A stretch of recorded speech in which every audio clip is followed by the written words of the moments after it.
আসসালামু আলাইকুম ওয়া রাহমাতুল্লাহি ওয়া বারাকাতুহু। সম্মানিত দর্শক শ্রোতা ভাই ও বন্ধুরা, আজকে এই ভিডিওতে আমরা আলোচনা করব আল্লাহ তাআলার একটি গুণবাচক নাম আল খবীরু, অর্থ হচ্ছে জ্ঞানী অথবা ইয়া খবীরু।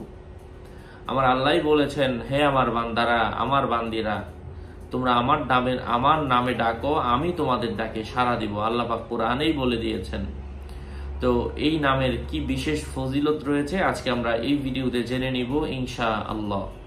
আলোচনা বুঝতে শেষ পর্যন্ত শুনবেন। যারা এখনো চ্যানেলটি সাবস্ক্রাইব করেনি, ভেরিফাইড চ্যানেলের ডিসক্রিপশন বক্সে ক্লিক করলে পেজ এবং আইডি আসবে। এছাড়া অন্য কোনো পেজ নেই, আইডি নেই, ইমো নেই, হোয়াটসঅ্যাপ নেই, টিকটক নেই, ইনস্টাগ্রাম নেই।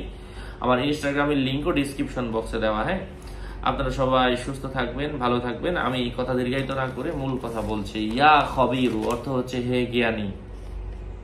যে ব্যক্তি 7 দিন পর্যন্ত অধিক হারে, এখানে কোনো সংখ্যা বলা হয় নাই, কতবার করে, 7 দিন পর্যন্ত অধিক হারে যদি আল্লাহ তাআলার এই গুণবাচক নামটি বেশি বেশি পরিমাণের পাঠ করে, আল্লাহ তাআলা তার কাছে গোপন রহস্য প্রকাশ করে দিবেন।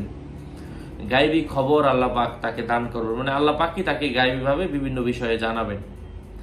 যে ব্যক্তি কুপ্রবৃত্তি বা মন পূজায় লিপ্ত হয়, হ্যাঁ, আল্লাহর ইবাদতে তার মন নাই, মনে যা আসে তাই করে, মনের খাহেসাত ইচ্ছা অনুযায়ী করে, যার মনের মধ্যে খারাপ ইচ্ছা আসে, হ্যাঁ, কাউকে দেখলে খারাপ ইচ্ছা জাগে, ওই মানুষগুলো যেন আল্লাহ তাআলার এই নাম ইয়া খবীরু, ইয়া খবীরু। যুবক যুবতী যারা আছো, বিয়ে হয়নি, অনেকে আমার ভিডিও দেখো, তোমরা এই নামটা বেশি বেশি পরিমাণের পড়বে। আল্লাহ পাক যদি চান তোমাদের মনকে, তোমাদের আত্মাকে এই খারাপ ব্যাধি থেকে, খারাপ কামনা বাসনা থেকে হেফাজত করবেন ইনশাআল্লাহ। আপনাদের মঙ্গল এবং দীর্ঘায়ু কামনা করে এখানে শেষ করছি। দেখা হবে অন্য কোনো ভিডিওতে।